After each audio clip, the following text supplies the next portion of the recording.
All right, welcome back to the BFR podcast presented by Sports Mockery. My name is Dave. Follow me on Twitter at Dave_BFR. You can check out all my work at sportsmockery.com. I'm joined by my co-host Ficky. You can follow him on Twitter, Instagram, TikTok. It's Ficky Baby. Bears Chiefs 0-3 start. It's not great. We'll get to that here in a second. Ficky, how you doing, man? Man, just like when you didn't think it'd get any worse, as you can tell by my voice, I also got sick over the weekend. I'm much better now, but I lost my voice. So being sick and then watching this sick, disgusting game, it just was not a pleasant Sunday for your boy. But how are you feeling? Because you were actually at the game. So how was the environment? Yeah, to start, Arrowhead is amazing. It's as advertised. We got there a little early. The tailgating was pretty good. I love the stadium. It's awesome. It's like a perfect little bowl. There's not a bad seat in that stadium, in my opinion. Obviously, I didn't go the whole entire spot, but we got there about an hour early with kind of walking around. Got to meet a ton of Bears fans and everything like that. It was great. Parking pass was $65. I kind of tweeted about it. I was like, is that an L? Is that a W? I don't know, but that was kind of expensive. What do you say? Yeah, I haven't parked for a game in a minute, so I don't even know how much it is. I'm sure it's more at Soldier Field. It has to. Everything at Soldier Field is expensive. Last time I went, I only dropped like 55, which was really. Maybe it's just expensive in the stadium because everything in there is. So when you get to Kansas City, Arrowhead, it's like to get like a stadium pass. It's like you park right next to the stadium. And then you can just walk around. There's tailgate. As soon as you get out of the car, there's tailgates everywhere. The environment's insane.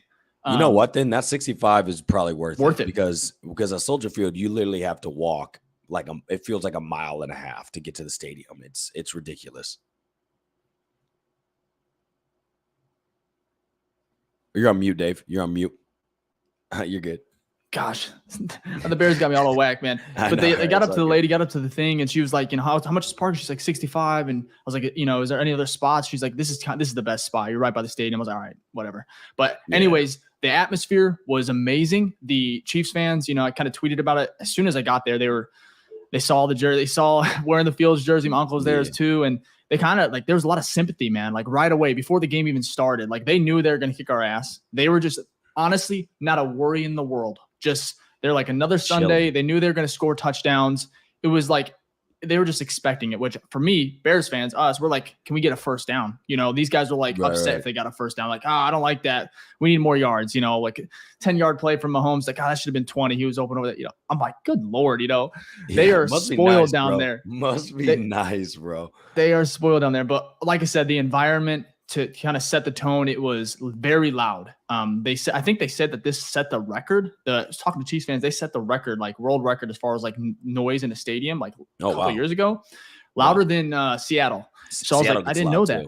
I didn't know that, but it was very loud. And honestly, to start, it was crazy. Obviously, throughout the rest of the game, it got quieter because you're up 31, people are just chit chatting, enjoying the game.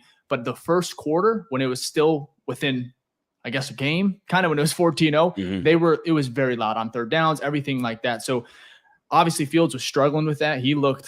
They all looked shell-shocked, man.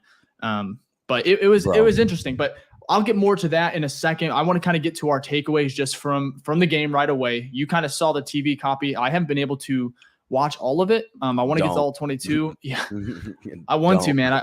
But it's tough. I'll get to it later, and we'll maybe recap it a little bit more Thursday. But what are your thoughts initially? Just initial thoughts coming out of this one, some takeaways. Other than the first drive where we stopped them, third down, literally nothing else was positive about the whole game.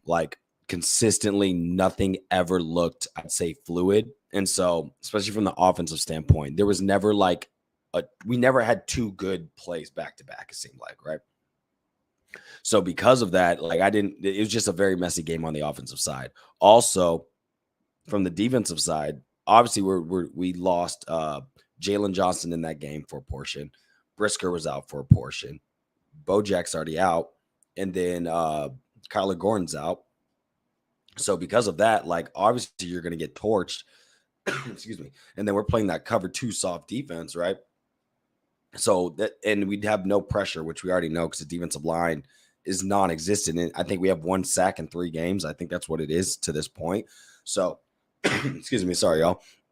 So because of that, obviously we're getting no pressure on him from the 4. We're dropping everyone back. Half of them are like our backups. So you're doing this against the best quarterback in probably in NFL history. And what do you expect? He's going to nickel and dime you. It doesn't matter who he has. Obviously, it's nice to have Kelsey, who he targeted a good amount. But you saw some of the insane throws he was making. It's remarkable. So it's kind of funny because Mahomes played a lot of the middle of the field, which kind of tore us apart.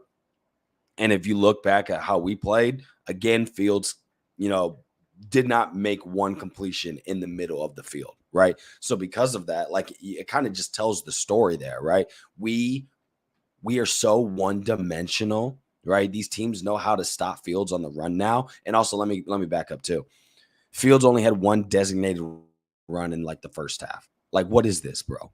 I get it. If this is a struggling quarterback, let's just use his strengths. Who cares, right?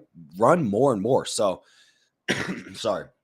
It was just very disappointing, like the play calling overall in the first half. And then obviously, I don't care. I don't care you are. That effort that came out, I know the players have to play, but that is coaching 100%. We got out-coached in every single phase. They're already a better team than us. So obviously, we saw the result, what we saw. So I'm sure the garbage you saw in live, it was no different than watching it from home. Yeah, it was.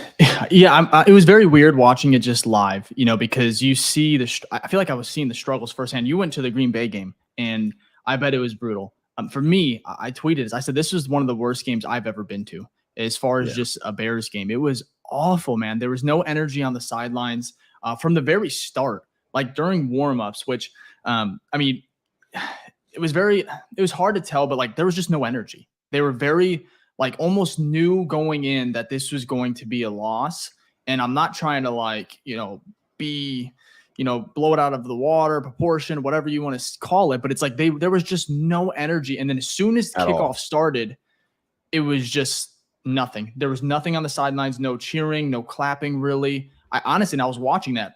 Flus was kind of by himself for a lot of the game too. Like, obviously he had some coaches come up to him, players a little bit, but I was watching all of it. And I was just very shocked at how it didn't feel like a team, man. It really didn't. Like, Fields, every time there was a 3-and-out or whenever they kind of got off the field, whether it was an interception, turnover, on downs, whatever it might be, he just went right to the bench and just sat down. And he didn't get up, and he wasn't really talking too much. And the only time he was talking was actually towards the end of the game, man. And I have a couple videos of it. One I posted, the other ones I didn't, because there was some crazy shit people were saying. And it got to the point where, and we got good seats. My uncle and I, we were at like about the 40, almost 50-yard line. Section 102, row 12 or something like that. And we even got to go up a little bit closer because people were leaving. So we're like, my guy Will Wright was there, and it was nice. It was awesome. Dope. And if it was a close game, honestly, would have been one of the best experiences of my life. Like, if it was a close game, get to watch that, because you get to see like Komet, all these guys, huge in person. But anyways, I'm sitting there, and these guys to my left, pretty kind of far away, but not too far, could hear what they're saying, just started cussing out Fields. And it was very direct, like towards him. And I was like, damn. And I think they were kind of drinking, obviously, pretty pissed off. This is like the third or maybe the fourth quarter or third quarter. They're definitely drinking at that point. Yeah, it's 40 something, I think. I don't know what the score was, but Fields heard it. And there's a video. I don't know if he deleted. I think I have it too, but there was a video here, and I'll see if I can find it. And Fields, he turns. He is making eye contact in that section. And there's two of the guys just yelling at him, talking about, this is embarrassment. We can't wait for Caleb Williams. Really talking. Yeah. And Fields looks at him, throws his hand up.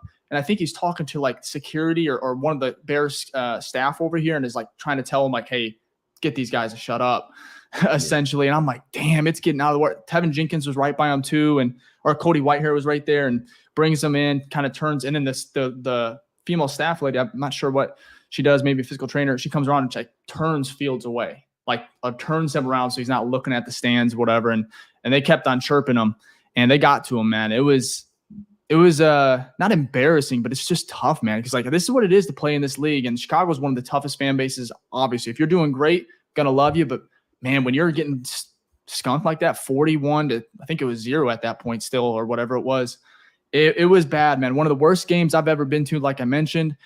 Fans weren't having it. I think I can go ahead and I'll go ahead and share a couple of the videos for the listeners here. But yeah, that's otherwise, crazy. were you hearing boos on the TV copy, or what was that like? Oh yeah. Well, no, they were? didn't really show the boos, no, but you could see the fans were upset, and you saw the fans leaving. Yeah. So this is one of the videos.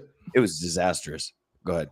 Yeah, I'll show you a couple. So this is one. I cannot remember the play, but this is one of the ones that was not nearly as bad.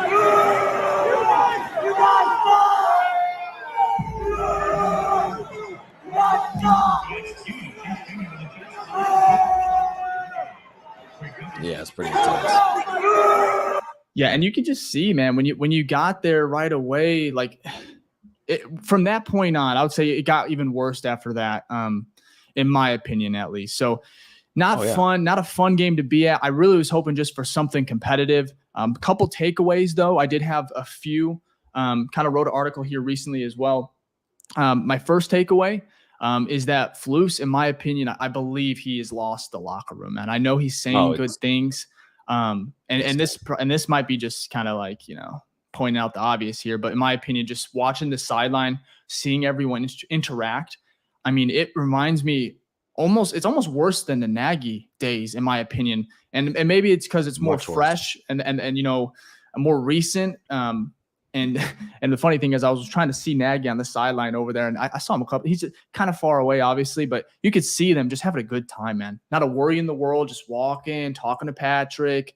And I'm like the fact that Matt Nagy was here, 2-3 years ago, and now we're kind of in a cycle here where it's repeating. And honestly, I think it's worse because, like I said, everyone was just almost distant. Mooney, for a moment, like I think when the game was within 28 or something like that, he started talking to everyone. He went up to Moore, he went up to Fields, he was going up to his guys, and he was saying something. I couldn't tell, but it was almost like, hey, let's get it going. Let's try, kind of salvage this, kind of play with some pride, and nothing came of it, of course. But I mean, I liked him walking around, kind of taking that leadership role. And another thing is, I didn't see Fields do that once. And I'm not trying to bag on the guy, but it's like it's almost like we broke him, man. Like he is a completely different player. The confidence isn't there. The swagger's not there. Gone. And everything you see on the TV copy, it's true, man. And the worst thing that I could say is that it's just the morale is really at an all-time low. And of course, you're playing in Arrowhead, where it's not an easy place to play in the first place. And you're going up against a championship caliber team. I mean, these are the defending champs for a reason. And we saw right away that the Bears have a long fucking way to go, man. And yeah, but it's going to be a couple years. Though. It's crazy though. So Fields didn't play well, right? But he still graded out the best on the offense. The whole offense, he was the highest scoring grade. Scored higher than Jordan Love versus the Saints last week, right? Now, I'm saying that not to be like, oh my God, I'm on the Fields train. Like he played an amazing game. Oh my God, we should keep him. No, this should just show you though, if your quarterback who hasn't been playing well is still the best person performing on your offense, your team is not playing up to his potential. Because I don't care who the hell you are. With Fields playing like that, Moore should be playing better, right? Moore had that drop, which was crazy. Obviously, some of the rookies I'm not worried about. But the fact of the matter is, I feel like this coaching staff has not done a good job having these players ready and playing up to their potential. So my biggest takeaway from the game is the coaching staff sucks. They just suck. There's nothing to it, right? Obviously, Alan Williams sucks because he got fired in essence, right? When we know the defense was one of the bottom 5, like always. And then the offense isn't ready. Getsy, you suck as well. You're not putting your players in position. I know some players already broke down the tape. And again, for the 3rd week in a row, they're calling out scheme issues, right? Like, what are these plays that we're running? They don't make sense. So, and I trust them, obviously, like people like JT, Robert Schmitz, things like that. They're looking at it and say, hey, the scheme's still ass. So if the quarterback's not, playing well, right, and the scheme is garbage, what do you expect? And this is what we have on both sides of the ball. Defense, we just have a lot of injuries, which is unfortunate. But even still, our defensive line is the worst in the NFL. 1 sack in 3 games, you could throw me out there. I might get lucky and get a sack. So it's just ridiculous, that we're at this point, again, honestly, how we're playing now, we are easily the worst team in the NFL. Even after the Broncos just got 70 dropped on them. And I believe they're the favorites going into next week. I think I saw that. They were like a 2.5 favorite coming to play us at home. So my biggest takeaway is easily none of these coaches are going to make it past this season. 2.5 point favorites at home after they got 70 dropped on them, like you mentioned. That's crazy. I honestly don't think I've ever seen that. I want to talk about scheme. Luke Getsy, you kind of brought him up. This, obviously I was there. I kind of saw it develop. This is from Adam Hogue. He kind of posted it. It was a perfect screenshot. My uncle, not even my uncle. I had about 4 other Bears fans next to me. It was kind of nice. And then on one side, it was 4 Bears fans. The other was just all Chiefs. So it was nice to have some Bears fans to kind of like talk it through. And we all kind of had similar views on what we were seeing. We were all, when this play happened, Fields throws the screen. And I was like, where is everybody? And I didn't know how bad it was. At first, I couldn't see how many Chiefs. There's just a lot of red right in that area. And I'm like, that just looks messed up. This is the screenshot on the 2-on-4. It's 2-on-4, bubble screen. And this is what he's drawing up. This is in the second half too, adjusting. Like these are adjustments trying to be made here. And I'm like, it's just coaching, man. And this scheme, whatever they're doing, 2-on-4, it's not even a scheme, man. It's just stupid. It's just so bad. I don't understand. I think it's happened a couple times throughout the year too, where they're outnumbered on these screens, whether they're throwing, a guy in motion and they're losing a blocker, trying to be fancy and cute. It's honestly, it's really crazy, as far as just how far Getsy and kind of this offense has fallen off since last year. And I did not see it coming, man. I did not see it coming. Yeah. I don't even, bro. I'm stuttering over here because I don't even know what to say. Like I'm so numb. It's like we watched a varsity high school team play a JV team, right? Yeah. That's literally what that game looked like. So unprepared. The intellect of how to run plays and the play calling itself just seems so dumb compared to what Andy Reid was. Obviously, it's Andy Reid, but like what they're cooking up on the other side, it's like it's such a mess. And I really believe that coaching and players are important, but great coaches make players play past their potential or get them to their potential, right? So then you have guys. They're not doing that. Oh, they're doing the complete opposite. Everyone's regressing. So I think it's it doesn't, like, obviously Fields isn't playing well. I'm not arguing that, but you drop someone else in there with this incompetency of the coaching staff, they're going to play less. You take Mahomes, you play him here. Is Mahomes still going to do Mahomes things? Yes, absolutely. But I guarantee you he's still going to be a shell shock of himself because of this coaching staff and the plays they're calling up. So I just feel like it's just a fucking mess all around because not only is the players not good, right? We know that across the board. The players aren't we don't have like a great roster per se. Not only are they not good, but the coaching staff is dog shit. And because of that, that's just a horrible mix. Yeah. I want to go ahead and I'll get to these PFF grades that you kind of mentioned earlier. Before I do, I want to touch on Mahomes. And I've heard the conversation was very popular. Like, the Bears would have just ruined Mahomes. And that's fair to say.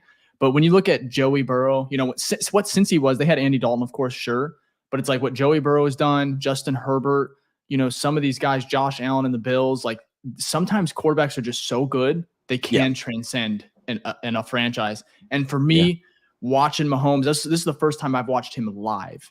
And I mean, there's this ball, and I think it's the second quarter. It's that sideline throw, that touch.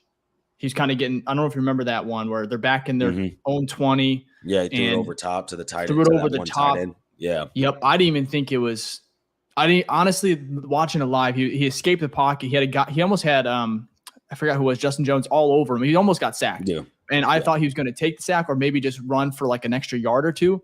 However, everyone saw I forgot who the chief wide receiver was come open, and there was a little bit of a window near the sideline. I'm like, that's a dangerous throw. As soon as I said it, he just tossed it over perfect. You all saw it live. It was one of the best throws I've seen in a while.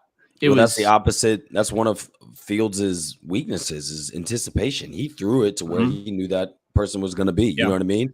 And we haven't seen Fields do something like that. So and the defense is ass. They are pretty bad. I'll say that. But that's the difference between, obviously Patrick Mahomes is a hard one to compare to, but an all-time great quarterback versus someone who may not be starting next year. So yeah. But I will say this. I say all that just to say that if Mahomes was drafted by the Bears, I guarantee you it would be different. He would transcend this. He would transcend this franchise. It would, instead of Mitch, it would have been Mahomes with that 2018 defense. I believe it would have been a Super Bowl. Obviously, it's all hypothetical, but it was it was a hot conversation just around the stadium, just with the Chiefs, Bears, and everything. Well, so anyways, he said he enjoys. They asked he loves it, man. Mahomes afterwards. He says, I don't really think about it, but I enjoy beating this team, and I don't blame him. The last time they played the Chiefs, was it with Trubisky where he was counted 10? He counted 6. He counted 6. Or what was it? Yeah, whatever the number was. He was going and he was like, it was bad. That was it though. That was the last one. And then the one before that one, we actually beat them in Arrowhead, 18-17 or something like that. So I don't know how that was. Was that with Cutler? Yes, it was. Okay. Yeah. Anyways, let's get to these PFF grades. Before we do, if you're enjoying the content, enjoying the pod, watching live with us, go ahead and hit that like button, subscribe if you want to join with us. The rest of the season, we'll try to be more entertaining than, what the Bears are doing right now. And we'll talk it through and we'll get through it. But again, enjoy everyone tuning in. But offensive grades, I'll start there. Justin Fields, you alluded to it earlier. He led the team. He had a 71.6 offensive rating. I don't know where it was around the league. I guess I can look at that real quick, but it was pretty high, all things considered. And he did have some really nice throws that were either dropped or just the play wasn't made by his guy. Yeah. There's one that I think of that was really tough, but it was to Tyler Scott, and it looked like a good throw. I don't know how it looked on the TV copy. Again, I have not watched all of it, but from my vantage point. Yeah, no, I would say it was close. I think depending on the wide receiver, I won't say it was easy. It wasn't like the one to Moore. Moore's was a dot. You got to catch that. Yep. Right. Tyler Scott's was a little bit more. There's a little bit more like he could get it, but it wasn't. I would say it wasn't a bad ball. Like it was a good thrown ball. He made some good passes. Yeah. The problem another one that Claypool bomb. It was right in front of us. Yeah. I thought he was going to high point this. I thought he was going to out jump this guy, and it was like. He didn't even get off the ground. Nah, that's his weakness, though. I know. I heard about fans talk about he's not good at high pointing the ball, which makes no sense because he's giant. He's a giant, and I was like, "Oh, this is easy." It was 1-on-1. It was a good idea by Fields to let it loose, and he really was letting it fly sometimes. Like, especially at that point, fuck it. When you're down that late in the second half, he was just fucking chucking it, man. It's like basically a Madden game at that point. You just throw it. Who cares? Yep. And then Tyler Scott, now he only played 10 total snaps. So he had a 68.8. It kind of scratched that, to be honest. Like it's only 10 snaps. But Roshan Johnson, which I find interesting, RB1, very, very soon, in my opinion. I thought he looked really good. He had 23 snaps, 9 pass blocks, or 4 pass blocking. Let's see here. He had a 64.7. Trying to figure out exactly what he had on pass blocking, because that's what I'm very, very curious on. Oh, wow. 15.4. Yeah, not good. No, I don't think it was that bad. PFF is very confusing at times, but anyways, we'll keep it going. Darnell Wright, 63.9. He's going to be here for whoever is at quarterback for the next 10 years, in my opinion. He's been playing well. Dude, for a rookie? Yeah, he's been playing well. We don't talk about him a lot. And that's that one bad play. Yeah, he had one bad play against the best team to tackle. Yeah, that was going to happen. Yeah, but it doesn't happen. What it is, go back to the scheme. It was still basically they had a chip on both sides. They had Komet chip the left side, and then the right side is supposed to be a running back chip. What happened was there's a guard. I think Carter goes to double team with Cody Whitehair on the center, right? Which makes no sense. And then the running back goes in to like block on the inside where the guard left, and then it was just one-on-one Chris Jones versus Darnell Wright. So in essence, what happened was you had basically 2 blockers blocking nobody, and you left someone one-on-one. So again, from a scheme standpoint on that play, I'm like, what are you coaching these people to do? Why are you having people block nobody? You know what I mean? So that shit pissed me off because I'm like, Darnell Wright's been playing well, but like you have to understand, like, you see Chris Jones over there. How's the running back not know to help chip one of the best defensive players in the NFL? I don't get it. Makes no sense. On a third down, too. Yeah. There's so much bad.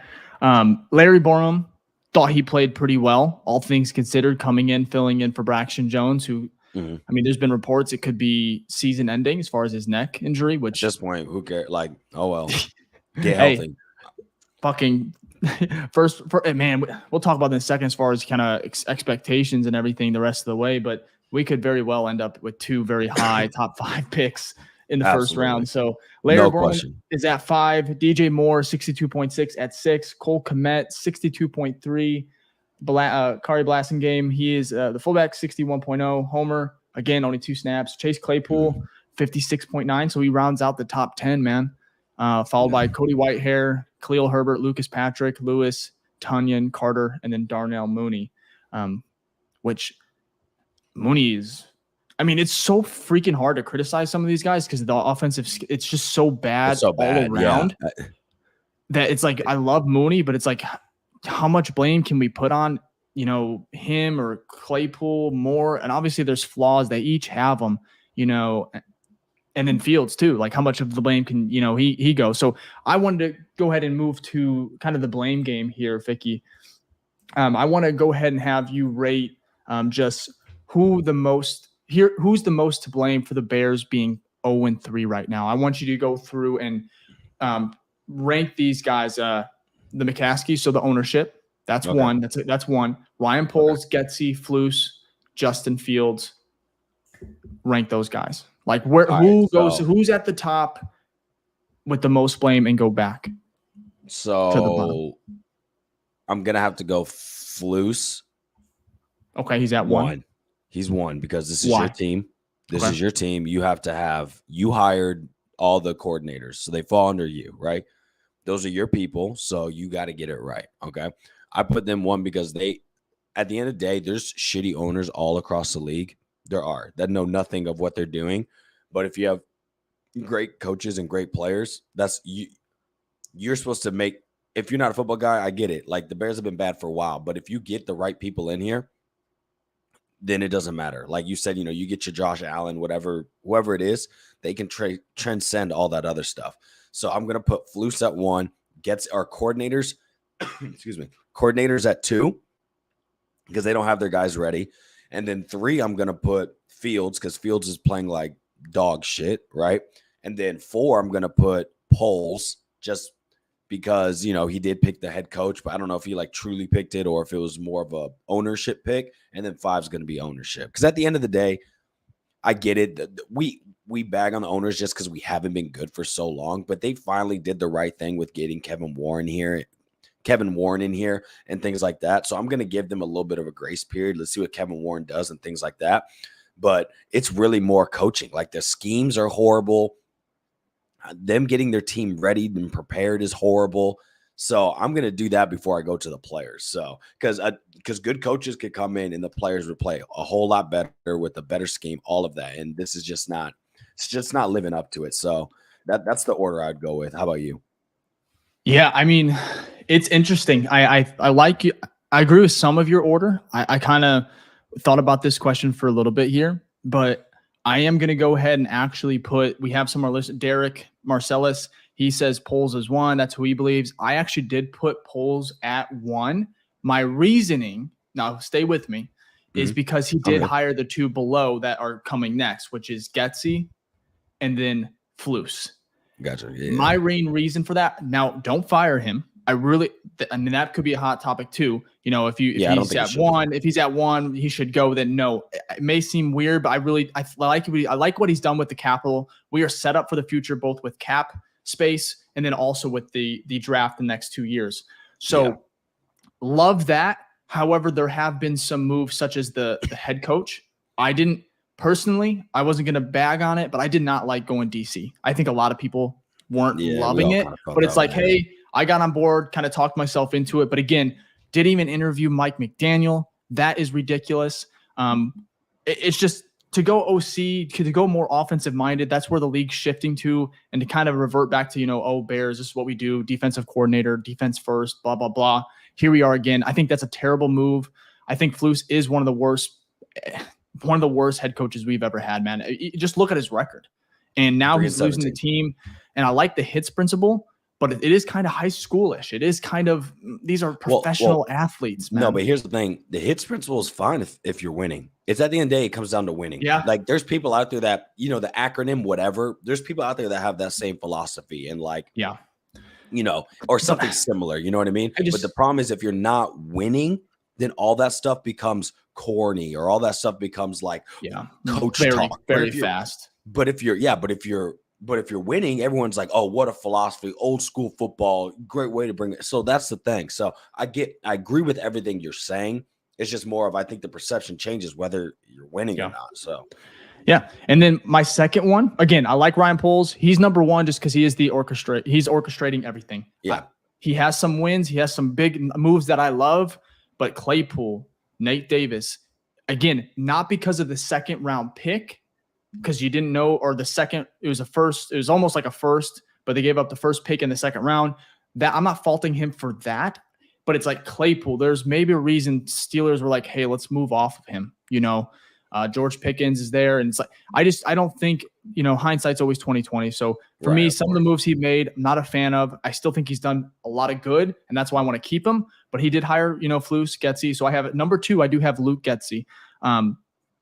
We have, let me look at the fall. Let's see here. Third Coast from YouTube. His comment here goes, hiring an OC who never called a game was taking a big chance. Again, I love Getsy. 3 months ago, man, if you took a poll in Chicago, he was a head coach candidate next year. Like we were afraid of losing him, man. Mm-hmm. And 3 games into this, it's a joke, man. He's really regressed. You can almost say more so than Fields in the way that, you know, it's screens. It almost doesn't even have his guys prepared, you know, as far as to run the offense. You know, Claypool, whether it's him not blocking correctly or blocking illegally downfield, like, you know, in against the Bucs, and then you have a 2-on-4 screenplay that doesn't even have a fucking chance, you know. So for me, number 2 is Getsy. 3, I do have Flus. And these guys Getsy and Flus could easily be flip-flopped. But honestly, I think he's one of the worst he's the worst coach I've seen in a very long time. And we've seen Trestman, we've seen Fox. Fox at least had a fucking defense, man. Like, well, Trestman had at least a fucking offense. That's what I'm saying. They had flaws, of course, and they were not good. But it's like he's 3 and he has like the worst winning percentage for an NFL head coach ever. Yeah, you got to cut ties. Sorry. Sometimes the numbers are the numbers, man. It's like, and that brings me to my next one, which I said. Oh, I'm sorry. Did I have Poles number 1? Poles 1, Flus. I mean, Poles gets Flus. The young 4. Now, I actually backtracked. I forgot the ownership. Ownership, I believe, is also 1A up there. Okay. Forgot to squeeze them in there with McCaskey's. Again, are they going to sell the team? No, never. I think that's never going to happen. So I'm not going to say, you know, get the chance going. But it's like that won't happen until. I mean, we don't wish this on Virginia. And they don't know football. They don't know football. That's why they got Kevin Warren. But again, they have to have some fault at this point. But number 4, Justin Fields. And again, I hate to say it because I'm one of his. I think we're one of the biggest fans. Me and you love him. We're very high on him, and maybe he can find his way against Denver. But at this point, optimism is out the window. But man, I don't think so. And also, if you do it against Denver, it doesn't mean anything. Denver just gave up 70 points. So it's like when Mitch threw 6 touchdowns against the Bucs. The Bucs had literally the 32nd ranked pass. Give me those 6 touchdown passes to. I mean, sure, something. I know, but it's almost like it's a mirage. But also, Miami's real. Crazy, dude. They got that's true. That's true. But I'm just saying, Denver's defense has been trashed for a while. Yeah. Oh, you want to go back to organizational failure? Yeah. If I'm Kevin Warren, I'm asking why did we not at least interview? Not saying we would have given him the head coaching job, but how did he not even get an interview? What's his name in Miami? I can't think of his name. Mike McDaniel? Mike McDaniel. Yeah, Mike McDaniel. We didn't even interview him in the coaching process 2 years ago when we went with Flus. So now I would definitely put ownership a little bit higher if we found out that they were way more involved with the head coach hiring, because obviously Poles came afterwards. They went head coach, then they went GM. Typically you go GM, then head coach, right? I think that's what happened. Flus got hired first, then there's the GM. I think. Dude, I can't remember. I thought it went. It was a weird order, and then obviously Warren came next, so it was like head coach, GM, then No, it and went then president. Poles. It went Polls, then Poles okay, head coach. Yeah, okay. I'm almost Still, I positive. want to know like how involved Yeah. the ownership was Well, involved because with that. remember McCaskey like went and picked up Poles from like the airport. It was a big deal and shit. Yeah, you're right. Anyways, So so it'll be interesting to see because if Flus goes, that's GMs typically get two head coach opportunities, right? So because I think Flus is on his way out after this year, the question is, will Poles be to follow? I don't think so. I think he stays and he goes after an offensive coach type of. I don't know. I will say this. Well, I want to finish up with Justin Fields because I do have him at 4 or 4 or 5, whatever it is. But the Bears absolutely failed him. They failed him from when they drafted him. So again, I love Fields as a prospect. He has his flaws. Absolutely. Anticipation comes to mind, holds onto the ball. You guys saw it on the broadcast. For me, it was like at the stadium, I don't know how many times I heard it. Throw the ball. Just get rid of it. Like he just doesn't have that level to his game yet. And it doesn't help that he's worried these bad habits about the line being blown up. The internal, it's a mess, man. And the Bears failed him. Absolutely. But he has to hold some of the blame as well. Is it 50%, 60%? I don't know. Either way, it's a shit show. And it's frustrating because it's a cycle, man. It is honestly just a cycle that we've kind of just been going on and on and on. And we can't get off this kind of roller coaster ride, man. It's brutal. Bro, it's god awful. We're just going to start the cycle again. Like, yeah, I'm officially like, let's just lose out. Like I am now on. I'm sorry. Like I've been a Fields fan from day one. I've always been trying to support him, things like that. And obviously, I do think the Bears have not given him the right resources, or whether that be coaches, players around him, things like that. But I'm off the train. Yeah, this is Lions-esque. We're in Lions-esque now. Like it's bad. I don't know where we got these. I don't know how everyone got these paper bags. I would have grabbed one too, but there was too many of them, dude. There were so many people with these bags, like more than I could. Bro, we're garbage, bro. We're garbage bags. Were they prepared for this? Did they have these on deck, man? Yeah, this is god awful. I think God, the fact that we're even here, like the hype we had for this season to where we are now, it is such a shit show that honestly just lose out.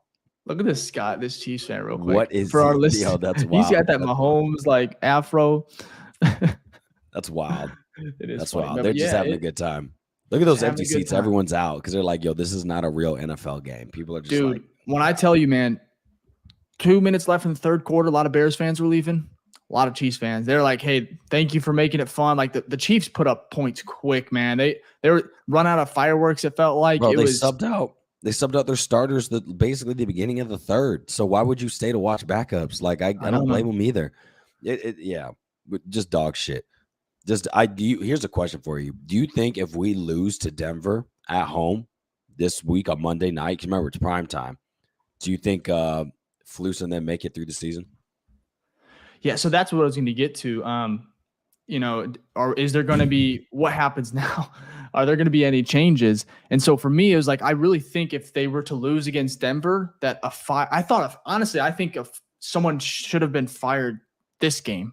It was so awful. And then if you lose to Denver, here's the thing: you get blown out. Absolutely, but it's like if they clean house, what is that? Who's going to take over? The plays. Who's going to? It doesn't matter, and it doesn't really matter. And honestly, they might be doing a good job because at this point, the goal might be to get that number 1 overall pick again. Yeah, so to get it back to back. So then you have pick number 1, and then you have pick number 2 or 3 from Carolina, and you can either take my goal, which we can get to this here if we're looking ahead to the draft, is if you get that number 1 overall pick, Ficky, obviously you're taking Caleb Williams. Yeah. Right. No, we're both in agreement. Can I mention where we are technically right now with the picks? We are, according to Tankathon, which does a great job, we have pick number 1 and pick number 4 in their mock draft. They have us taking Caleb Williams, number 1. Perfect. Here you go. Hit the mock draft tab. and then it'll show who they have. You'll love this. At least this is positive. If you hit the mock one, yeah. So for number 1, they have us taking Caleb Williams, which is great. And number 4, they have us taking Marvin Harrison Jr. Yeah. So it sucks that we're at it sucks we're at this point, to watch from week 3. But yeah, sign me the fuck up. Like, absolutely. Sorry, Fields. Like, I love you, bro, but you're gone. Like, Caleb Williams and Marvin Harrison Jr. I'm in there. So yeah. So okay. So my question here is, say we get, and this is all hypotheticals. I know we're trying to. It's more fun to talk about the draft right now in September. Yeah. I mean, we couldn't talk about the game. What was there to talk about? There's nothing. It's the same shit. Honestly, okay. Well, before we get to this, Green Bay game, is it worse? Was Kansas City worse than Green Bay? You were there. What are you thinking? No. 100. No. At least in Soldier Field, there were some exciting plays here and there, right, against Green Bay. There was none of that. There was, but they're all with Kansas City. You know what I mean? So yeah, I think because I think it was 14-6 or something like that against the Packers. So like at the half, so it wasn't like we were totally out of it. The ball, right? We were down in possession, maybe 2 against. Dude, we were down 31-34. Was it 34-0 at half?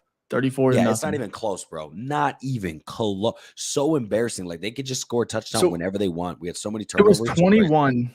It was 21-0 heading with about 2.5 minutes left in that second quarter, Ficky. We had a couple Bears fans, like I said, to my left, talking to my uncle, and I'm like, hey, it's bad right now. But if we go down here in this 2-minute drill, we got 2.5 minutes, we score, we get the ball back at half. It's 21-7. You could perhaps make it 21-10, 21-14 even. Yeah, if you score on both possessions. My God, bro. I think they scored 21 or 17 points within that 2.5. Yeah. They had the interception. No, they had the fumble. Fumble by Herbert. Then the interception. Yep. And then a Horrible quick pass. 3 and out and hit the field goal. So I think it was 17 points. Yeah, in like 3 minutes. 2.5 minutes. Yeah. Bro. In other words, this team sucks, bro. Yeah. That is coaching 100%. This every time is garbage. So after the interception or after the fumble and after the very, very quick 3 and out that left like 30 seconds, this is why I was watching Fields, man, because I was like, I need to see what's going on here. Every single time went right to the bench, man, which maybe he goes to the bench all the time, but it's like just sat down and, kind of like looking like this. And it was bad, dude. Like the morale, I was just like, this is worse than I thought. And I went into it kind of optimistic. I was like, obviously we're not going to win, but can we stay competitive? Can we keep it within 7-10 points, keep it a game, and maybe lose out, in the fourth, kind of they run away with it because of talent, whatever it might be. No, worst team in the fucking league. It was incredible how bad they were, man. Yeah, I know this is bad, but I kind of hope we get blown out. I hope we get blown out on Monday too. Like, I just want, let's just tank, as Jason said here. Yeah, Jason said, let's tank. Let's absolutely. Do it at this point. Let's do it. Let's dude, it's September and I'm looking forward. I'm like excited about the draft. It's so sad, bro. And honestly, it's frustrating because I'm like, there's so much more football to be played, and maybe they turn it around, man. I just doubt it though, because like Fields said, like the 1-6 thing with the Lions, but like the Lions, when they were 1-6, they lost. All those games were like close. They're scoring. They're like one possession. Yeah, they're like one possession games that they all lost. So they were competitive. They were competitive 1-7. Yeah, no, we're not good. Fields isn't topping 100 yards. He had 99. That's crazy. I think is it the third or fourth time in his career he's been under 100? Yeah, look, I have a stat here. Since the start from Courtney Cronin, since the start of 2021, Justin Fields has the most sacks, 9, most starts, 9, with the QBR under 10 from the pocket. He posted a career low 1.5 QBR from inside the pocket, which is 9 for 19, 70 yards, a touchdown, and an interception. The issue also continues to be is that Fields is missing easy throws. From the pocket or outside of it, Fields was off target on 25% of his passes when he didn't feel any pressure. He has the highest off-target rate of any QB when not pressured since entering the league in 2021. So in essence, to sum that up, that basically means like he's missing open throws, and Mhm. he has one of the lowest QBRs in the league. In the league. So seeing that, also with what we've seen on the field, there's some more stats. I can't Yeah. be like, oh, Fields is that guy. He's not. Let's figure out what we got to do with them. We have to trade him. I don't know, because technically he still has a year left in his deal, but he's not the guy. So I agree. Let's tank. Let's get Caleb Williams, and let's start all over again, except let's start over again with a new head coach and a new coaching staff with that quarterback in mind. You know what I mean? So Yeah. Well, hey, let's get to something more positive. The NFL draft 2024. There's a lot of quarterbacks. So there's Quinn is it Evers? Ewers, whatever, from Texas. Ewers, whatever it is. So I think he's going to be higher up. I mean, he's 9 touchdowns, 0 interceptions on the year. I think he's going to go way up. We got Bo Nix, Oregon. I think he's going to skyrocket a little bit more. So Yeah, he these played guys well are kind of against down Colorado. here. Sanders may go up higher. It really depends. They're going to play some tough competition. They got USC next. But then you got Drake May and Caleb Williams at the top. So honest to God, this could be a lot different. It could go – there could be like a lot more quarterback-hungry teams up here. And so if you say you get Caleb Williams next year, right? Say you get the number 1 overall pick, you're not trading it out again. You're taking Caleb Williams, unless Fields flashes and goes on a huge streak, blah, blah, blah. Yeah, you're taking Caleb Williams. My question here is, say it's not 4, or say it is 4, or it's 2 or 3, or say it's like 2 or 3. And you could, if you trade back, say to 9, 10 again, or even trade back farther, say there's another team that really likes one of these 4 or 5 quarterbacks, and you get 2, 3 first-round picks, similar to like a Trey Lance scenario. Yeah, you might not get Marvin Harrison Jr., but you're gonna be set up once again with Caleb Williams, who could be the best prospect since Lawrence and I don't know, getting a quarterback and a wide receiver duo reminds me of like Joe Burrow and Jamar Chase. I don't know. I don't think you pass it up either, man. Yeah, I think you got to stick with Marvin. But if not, there's a lot of good people too. Like there's a lot of good linemen at the top. Jared Verse, obviously from Florida State, he's a fucking dog. So, but I think we can either, if Harrison isn't there and we can trade back, we can still get the top quality position, just like how we did this year, within the trenches, which I think we need to address more than anything. Yeah, I think getting this. I think I agree, man. But for me, it's like, again, sad that we're talking about the draft, but it is exciting that, again, Poles, this is what he did. Obviously, not the hardest thing to do when you had the first overall pick, but he still had to make the deal. He had to, deal with Carolina. DJ Moore is still going to be here forever. Is going to be the quarterback next season. Mooney or Claypool will be there. Komet's here for a while, obviously. But, man, if you go and get Marvin Harrison Jr. as well with Caleb Williams, who Marvin Harrison Jr. is the best, they're saying the best since Calvin Johnson. Prospect wise, well, this is the highest wide receivers gone since Calvin. Well, the last wide receiver to go top Chase. 3 was Calvin Johnson. Okay, did Chase go top 3? 10, right?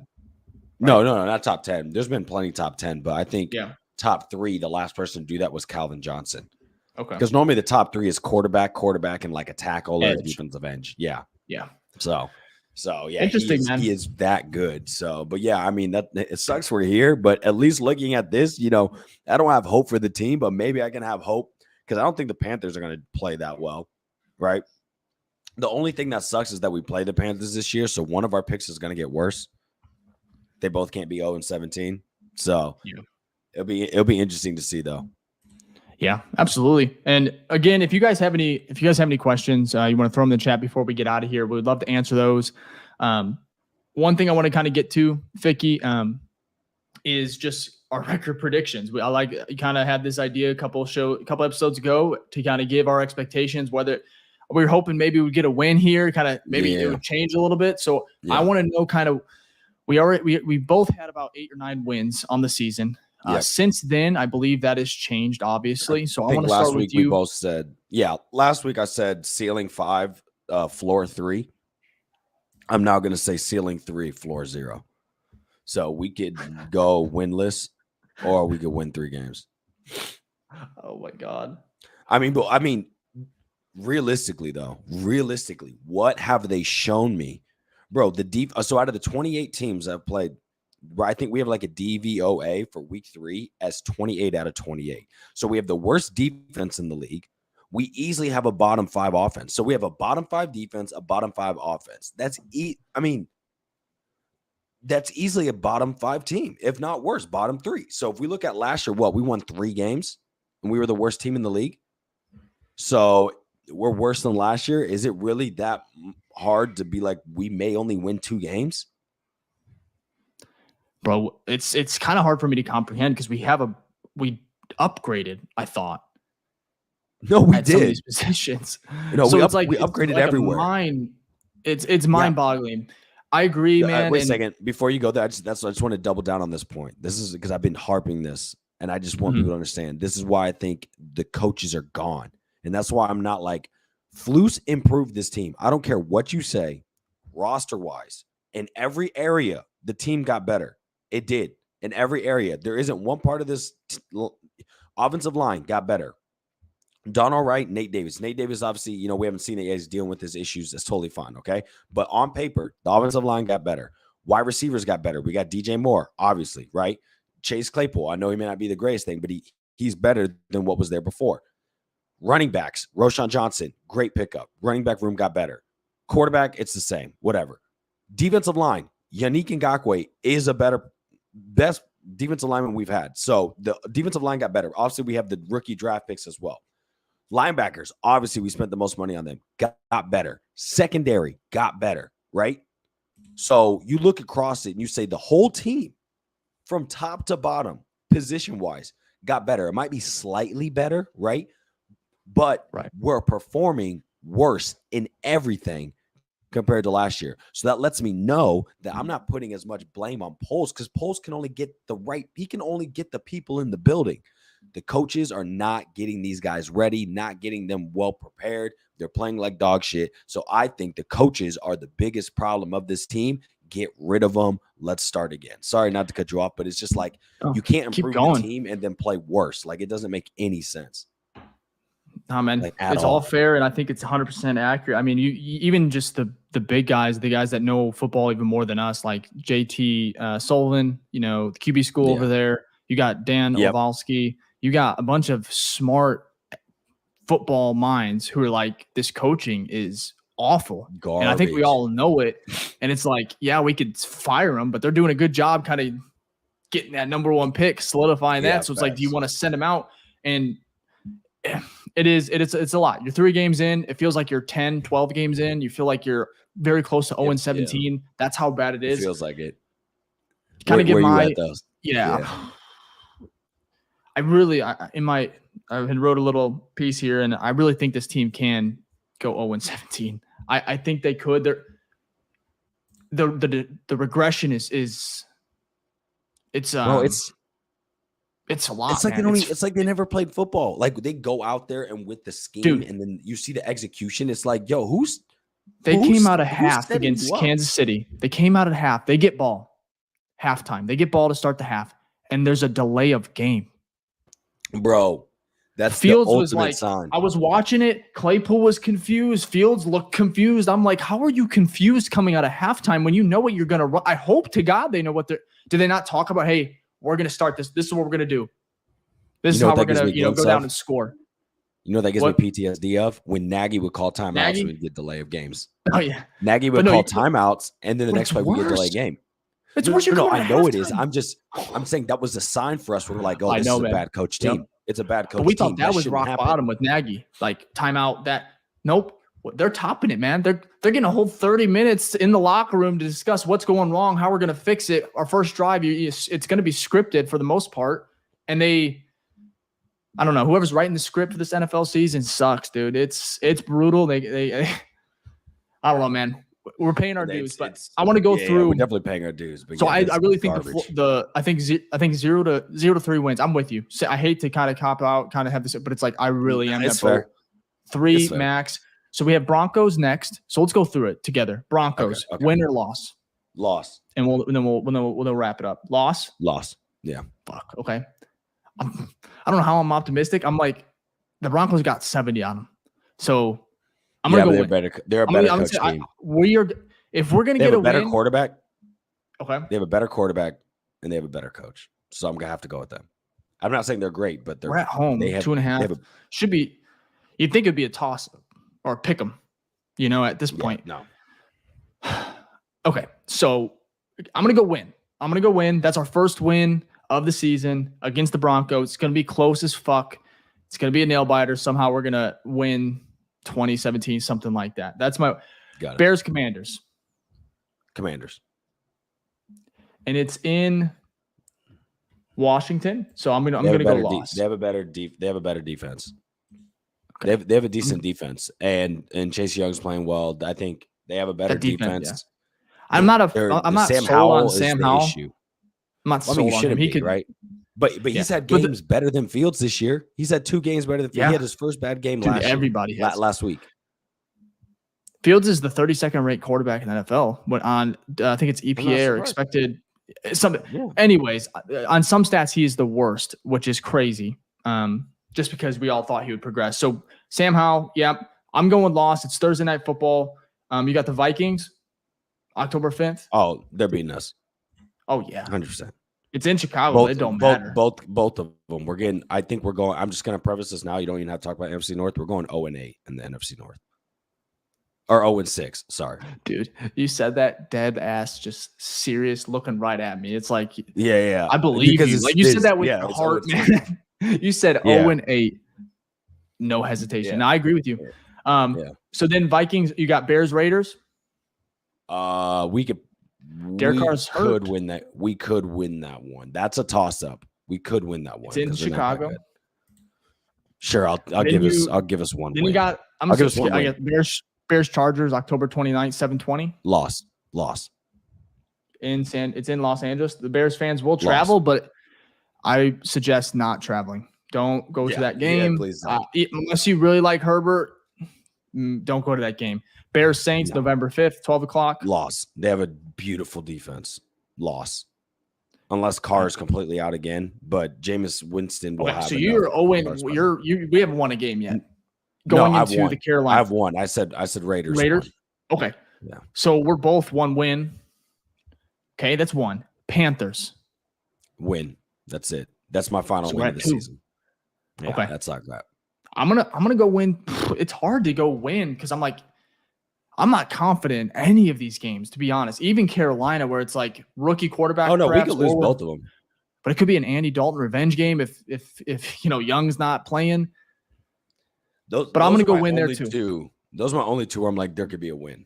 Yeah. So then it's Bears Lions loss, Bears Vikings loss, Bears Lions again loss. Man, Lions are gonna fuck us up. Yeah. It's not even close. They could drop 40 easy, 40, 50. Oh, easily. No, they're balling out. The best team in the conference. Okay. Easily. And then we got Browns. I think we're getting whooped. They're kind of getting the groove. Myles Garrett's going to get like 4 sacks on us alone. Is it going to be worse than the Nagy? Is it going to be worse than his debut? It might be because he's balling out. That defense is looking – that D-line's looking decent. But we'll have Jenkins back. We should have, maybe we'll have Braxton Jones, but maybe it looks a little bit better as far as the offensive line. But then we got the Cardinals. This is interesting. No, they're going to beat us. They beat the Cowboys. They've been competitive in all 3 games. All 3 games I think all 3 they've been competitive, and they won one of them last week. So that they remind me of like the Lions, like last year. The Lions last year were competitive in the first 7. Who's their they just weren't winning games. Dobbins. That they just got from okay, I know what you're talking about. He's the they got was it from the Ravens? I think no, it wasn't Ravens. Was it Hobbs, not Dobbins. I'm thinking Hobbs, I think is his name. Yeah, is he bald? Is he the bald quarterback? Yeah. I'm like seeing I see his like photo. And I'm like trying to Yeah. Good for him. I can't remember where it comes from, but yeah, he went there. Okay, and then we got the Falcons. Loss. Yeah. They've had some good games. So, and then the Packers, January 7th. Okay, so we're both at 2 wins. Josh Dobbs, thank you, from the Browns. Thank you, Justin Dobbs. Oh yeah. I said Dobbins. That was my problem. So we got so many names, man. So many names. When does Kyler Murray come back? Do we know? He probably won't. Don't think so? It depends on how well they're playing. I think that's what's going to determine it. If they're like if they're playing like decently, and they throw them in there, maybe. But even then, I'm like, yo, if Dobbs is playing well and if they're doing well, just leave with Dobbs. So talk about like being shell shocked though. Like Cardinals fans, like you thought everything was great. Cliff Kingsbury got Kyler Murray. You thought you were set up. I thought they were going to be good for quite a while, and then that's how fast the NFL moves, man. So we're both going 2 losses on the season, or 2 wins on the season, and that's iffy. Cardinals won yesterday. That's good for obviously the solidifying that number 1 overall pick once again. And until something changes, man, until they start stacking first downs, or something. I don't even know because at this point, I don't know, even if it feels like balls out the rest of the year, I don't know if it does enough to my confidence in him that where I'm like, we need to keep him. Right. There's been so much damage so far that I'm almost like, you know what? Keep losing. Like, let's just move on from it. And we'll start again with a new quarterback. It happens all the time. So it sucks because I really like Fields. I thought that was the guy, but like, it just hasn't shown it. And so I'm almost like, let's move on to the next one. Let's get ready for Caleb Williams and let's start again. I will say this, whatever quarterback comes in, if it's Caleb Williams, he's going to be set up in a way better spot than both Trubisky and Fields because it's going to be a new coaching staff because you can't bring those guys back. I don't care what the fuck happens unless they have a crazy turnaround. No. So you bring in a guy, bring offensive guy, Eric Bieniemy or Eric, the chief, or what is his name? Eric Bieniemy. Interview him. There's a couple names that I don't think he just got a head coach job, so I don't think he'll come. But actually, before you go through there was he's the head coach of the Commanders. Oh no, he's not. God. He's the offensive coordinator. My bad. I'm tripping, bro. He's the offensive coordinator, but he just got the role. So I guess he might leave after a year to be a head coach. But before we do that, this is a perfect trend. Here's a question that Jason had, and is who would you get as a new head coach? So I think this is a perfect transition to answer that. So I think you're right. Eric Bieniemy would be an option. And then also I think it's a very good one. He's won everywhere he's gone, college, NFL. Let's get a Harbaugh. Ex-Bear quarterback. Let's get John Harbaugh in here. Was it John? I would love that. I always get them confused. But John Harbaugh. So I would love Jim Harbaugh. Someone says, what about Jim? Why'd I say John, bro? John's his brother. Yeah, in the Ravens. Jim Harbaugh. My bad. So Jim, and he's at Michigan, right? Yeah. Yeah, and he wins everywhere he goes. So it's either that or players buy in. Players buy in too. Yep. So I'm like, or Ben Johnson from the Lions because he's done a great job. He's the OC. Yeah, offensive coordinator. He's done a great job. He's done a great job with Goff in that offense, dude. It's electric. Yes, they're fun to watch. Why not? Why can't we have a team like that? I mean, to be fair, the Lions have been waiting way longer than us. But I will say this: the Lions have also had Matt Stafford and Calvin Johnson. So you guys have had great quarterback wide receiver duo. It's just like the rest of your team's been garbage. We haven't had like quarterback Cutler and like Alshon on steroids or Marshall. Basically. Like on steroids. Yeah. So I mean, we haven't had a 4,000-yard quarterback. So like, I don't know. It's just crazy that we're here again. And the tank is on. That's all I can say. The tank is on. I'm about to get me for all these episodes. I might, if I can get a big enough one, I might get me a tank helmet. Oh man. So I got to, bro. Like I'm on for the tank every time we lose. I'm gonna get a toy tank. I'll get a toy tank right there. I'll slap a Bears sticker on there. I'll put Luce's little headshot right there. I don't know, man. It's tough. Someone said tough, bro. There's a new Call of Duty coming out. He's not coming back in regards to Kyler. That's funny for Kyler. That's funny as hell. Oh, that's funny as hell. Yeah, well, it sucks we're here. Like we try to be positive and whatnot, but we're here. But hey, I got some positivity. If they're gonna win, it's gonna be this week against Denver. Otherwise, if they get blown out, they will not win a game. I just don't think it'll happen. If you start 0-4 and you get blown out again for the third, it'll be the third game by team that got blown out with 50 points. 70? Yeah, we're cooked. We're cooked. Drop 70. Well, the Bears. Last question. Will someone put 50 on us? Because the secondary is banged up. It's terrible, man. No. It won't. No, because if they would have, they'd have done it by now. Kansas City was the best chance. I don't think so. Well, man, if they didn't take But out their we're starters, gonna they might give drop up 70. we've had a 13 game record of losses with 25 points or more. So they're gonna score points. I think it's 13 games in a row. The team has scored 25 points. Defensive head. He's a defensive coach. And we've drafted all nothing but mostly defense. And he got his linebackers. And I understand the secondary, everyone's out. Like, I understand that. Like, I think it would be a lot better right now. Tough. Yeah. You're missing Gordon. First of all, he's getting banged up every game, man. Brisker is. His are like minor, though. His are like minor. I'm it not doesn't concerned look minor, about that. man. I was sitting there. He was It laying doesn't, down.